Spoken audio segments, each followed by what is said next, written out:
turma. Eu sou a professora Sueli Borges Pereira dos Santos.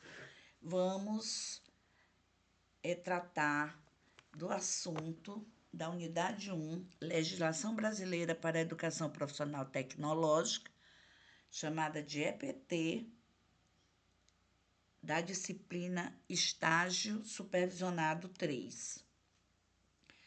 Esses são os tópicos da aula. Faremos uma breve introdução, faremos alguns recortes históricos da educação profissional tecnológica no Brasil, trataremos sobre a criação dos institutos federais e alguns desafios.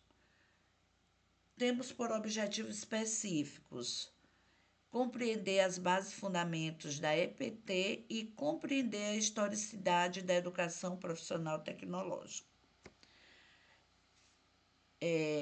Acredito que vocês, na família de vocês, na vizinhança, né, na comunidade de vocês tenham conhecido alguém que fez cursos, alguns cursos chamados profissionalizantes, cursos técnicos, né?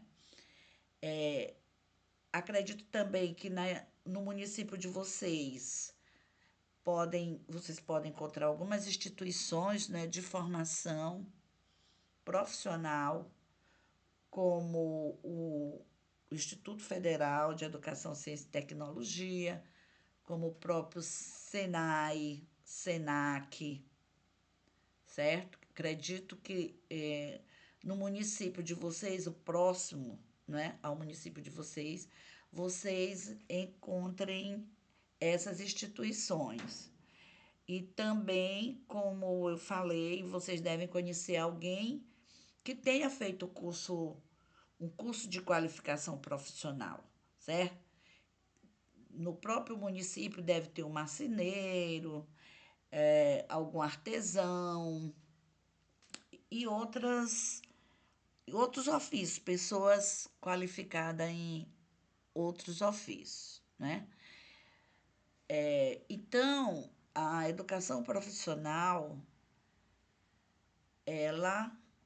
e no Brasil, ela tem suas origens ligadas à formação de mão de obra, né, para atender às demandas do mercado de trabalho, especialmente em período de industrialização e modernização econômica.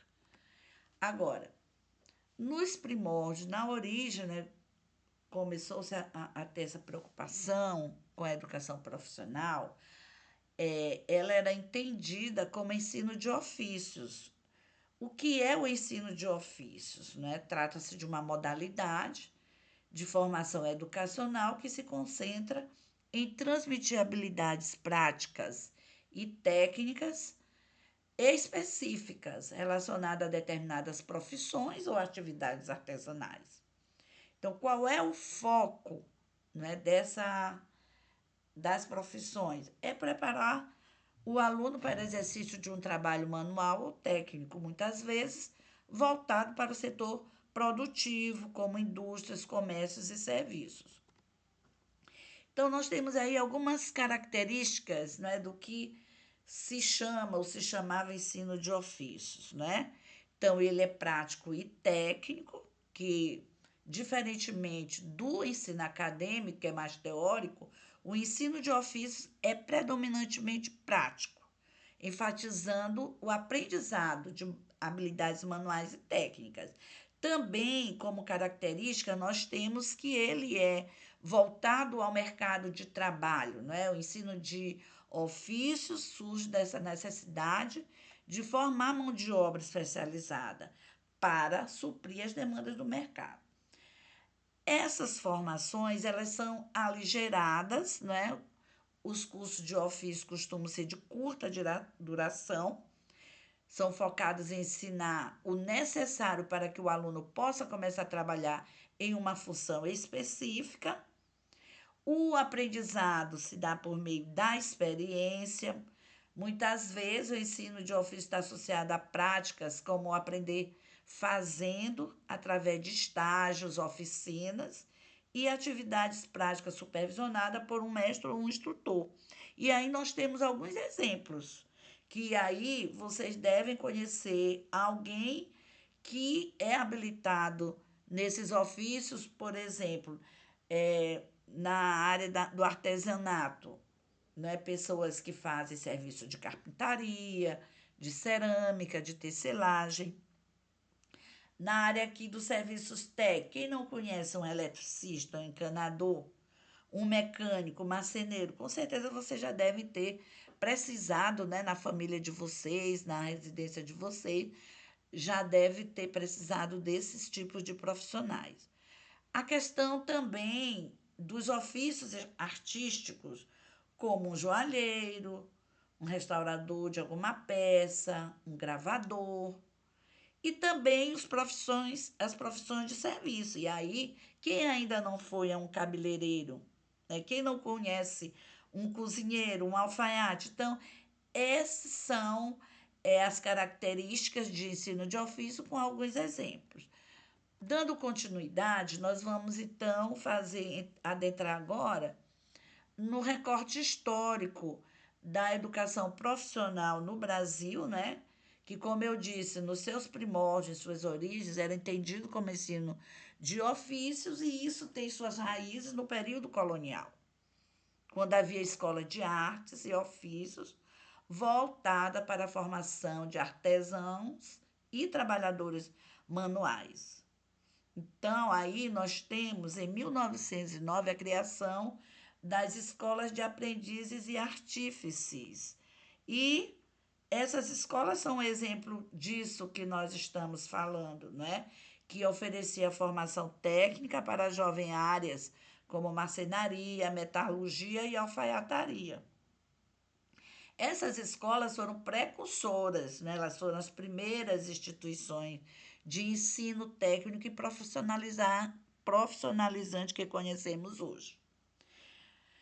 E a quantas anda o ensino de ofícios na atualidade? Então, hoje, o ensino de ofícios evoluiu e está integrado a estruturas de educação profissional e tecnológica, oferecido por instituições como os institutos federais, o Senai, o Senac e Senar. Apesar de o termo ofício ser menos comum hoje em dia, a essência dessa formação prática permanece em muitos cursos técnicos e de qualificação profissional. Bom, então, nós temos aí, em termos mundiais, os primeiros indícios da consolidação da educação profissional advém aí e está atrelado a esse acontecimento histórico que foi a Revolução Industrial ocorrida na Inglaterra no século XIX.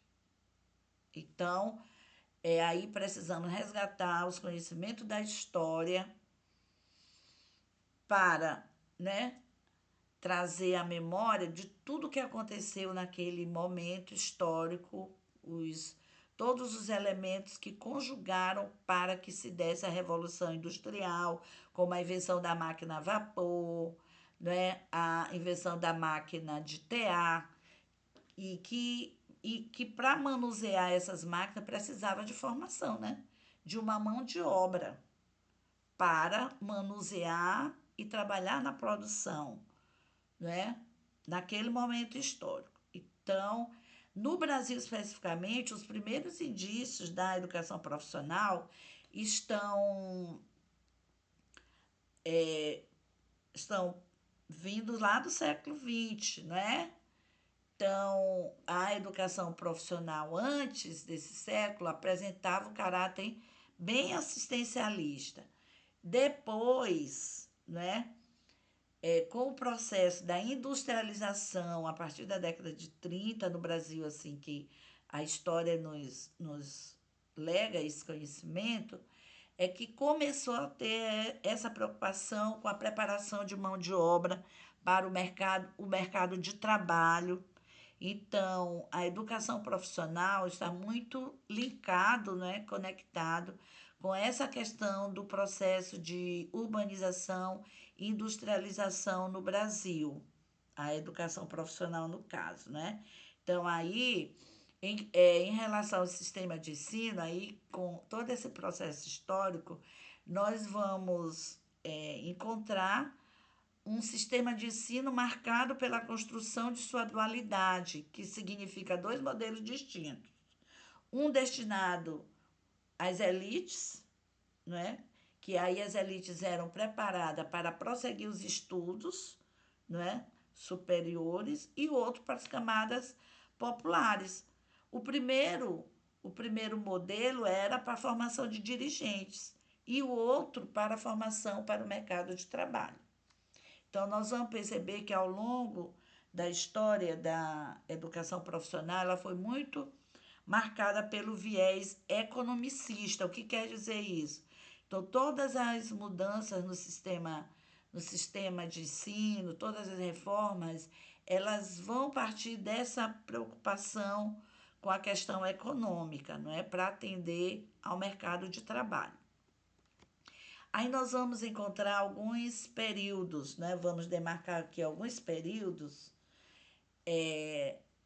fazendo essa relação entre as práticas educativas e a base econômica, não é? Então aí nós já sabemos também pela história da educação que os jesuítas são muito importantes, né? Eles assim, eles são um marco na história da educação no Brasil. Então, a chegada dos jesuítas se deu em 1549, e aí nós temos como característica da economia era justamente o envio de matéria-prima para Portugal e que precisava do trabalho escravo dos negros e dos indígenas. Então, as práticas educativas eram meio informais, certo? E a aprendizagem dos ofícios se dava no local de trabalho.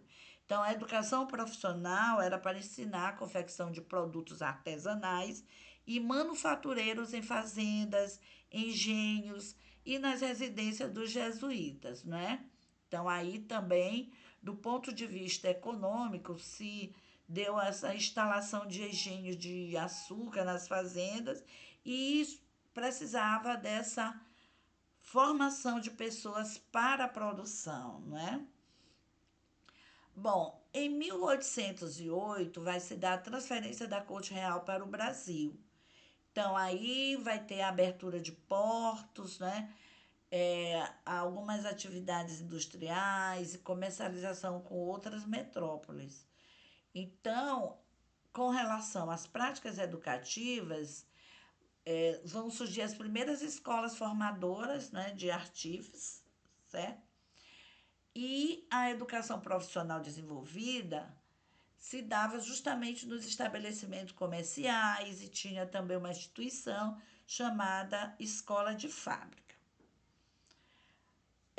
No período da independência do Brasil, né, em 1822, nós temos aí uma instituição, a criação de uma instituição como o Asilo dos Meninos Desvalidos, Liceu de Artes e Ofícios e a Escola Industrial, e justamente as escolas tinham esse caráter assistencialista e compensatório. Então, essas escolas acolhiam, né, as pessoas das camadas populares, né, e aí, né, as pessoas chamadas os meninos desvalidos, né, e para compensar, né, assistir esses meninos e compensar a situação de vulnerabilidade social, né, treinando, né, dando, formando esses meninos em algum ofício, né?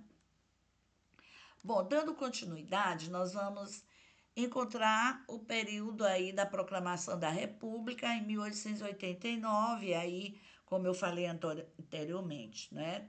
Aí vai acontecer todo o processo de urbanização e industrialização no Brasil, né? A economia, ela justamente passa a ter esse caráter, né? Então, a educação profissional, ela e aí já temos o governo de Nilo Peçanha, ela vai passar por alguma transformação, porque são criadas 10 escolas de aprendizes e artífices, né, por meio do Decreto 7.566, em que vai formar operários com os conhecimentos técnicos para o trabalho industrial, não é, gente? Assim, muito parecido com o que aconteceu na Inglaterra no século XIX, com a Revolução Industrial. Então, preparar a pessoa para esse novo momento histórico e econômico, certo? E aí, logo em seguida, né? Logo em seguida que eu falo, né? Na década de 1930, na década, melhor dizendo, nos anos de 1930 a 1934, vai se dar o governo provisório de Getúlio Vargas. E aí nós temos uma reforma conhecida também na história da educação, chamada Francisco Campos, e que é importante colocar, né, que essa reforma ela trouxe também esse caráter dual de ensino, relembrando o que é essa dualidade. Então, são dois modelos distintos de ensino, um voltado para as elites e outro voltado para as camadas populares. Então, a educação profissional voltada para as camadas populares tinha por objetivo preparar para satisfazer as necessidades do mercado de trabalho. Com a Constituição de 1937, o ensino técnico é regulado para atender ao crescente desenvolvimento da economia e vai se dar uma mudança que as escolas de aprendizes e artífices serão transformados em liceus industriais. Então, vejam, aí já está se desenhando a história dos institutos federais, tal como conhecemos hoje. Então, primeiro foram criadas escolas de aprendizes e artífices, e depois em liceus industriais, que passaram a desenvolver um modelo de educação voltado para a formação de mão de obra qualificada, necessária para a expansão da indústria, que se desenvolvia rapidamente naquele período. E aí teremos uma reforma também, chamada Reforma de Capanema, que por meio do Decreto 4.244 de 1942, dividiu o ensino secundário em dois ciclos. O ensino secundário seria o que nós chamamos hoje de ensino médio, né? O ensino secundário em dois ciclos, clássico e o científico. Em 1955 a 1960, aí nós temos o período do governo do presidente Juscelino Kubitschek, que vamos ter aí algo muito importante, que é a abertura do Brasil, a entrada do capital internacional, e aí houve essa necessidade de reforma da educação para atender essas mudanças. Então, em 1961, né, já um ano seguinte, aí, desse período de Kubitschek, nós vamos ter a criação da Lei de Diretrizes e Bases da Educação Nacional, a LDB, a primeira lei, a 4.024/1961, que aí teve como característica equivalência entre os cursos acadêmicos e profissionalizantes, né? Aí podemos dizer que houve uma, uma preocupação, né, em fazer a equivalência dessas duas formas, tanto entre o profissionalizante e essa formação mais teórica, uma formação teórica, uma formação mais prática, né? Mas a dualidade ainda continua, certo? Uma formação voltada para elites e uma formação voltada para as classes populares. Então, chegando ao período da ditadura militar, entre 1964 a 1985, também nós vamos ter aí, né, o desenvolvimento mais das indústrias, né, do período das indústrias, e vai ter essa exigência de pessoas qualificadas para trabalhar nas grandes obras desenvolvidas nesse período. E essa é uma informação, né, que tem por base os estudos do Wolff e da Ramos, certo? Então, também nesse período da ditadura militar, teremos a LDB, né? 5.692/1971, que aí essa lei vai instituir a profissionalização universal e compulsória, né, obrigatória para o ensino secundário, estabelecendo formalmente a equiparação entre o curso secundário e os cursos técnicos, certo? Então, aí, muitas pessoas que eu conheço estudaram, né, escolas técnicas, como chamava a época, na década de 70, né, de 80,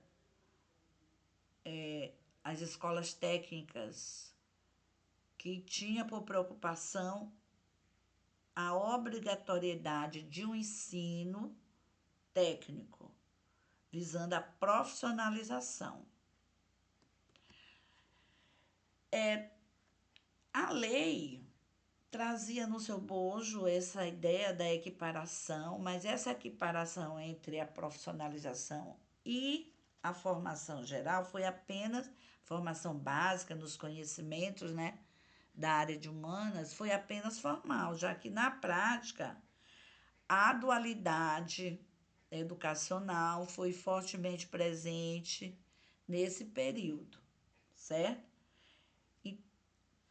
Um detalhe: apenas a rede pública de ensino seguiu o proposto pela legislação, enquanto nas escolas da rede privada continuou ocorrendo normalmente o ensino propedêutico, garantindo a continuidade dos estudos em nível superior, né? Então, a dualidade muito presente, o ensino propedêutico, esse ensino que prepara, né, as elites para continuar os estudos em nível superior. E aí nós temos aí em seguida tanto a década de 80 quanto os anos 1990, que esse é um assunto para a nossa próxima aula.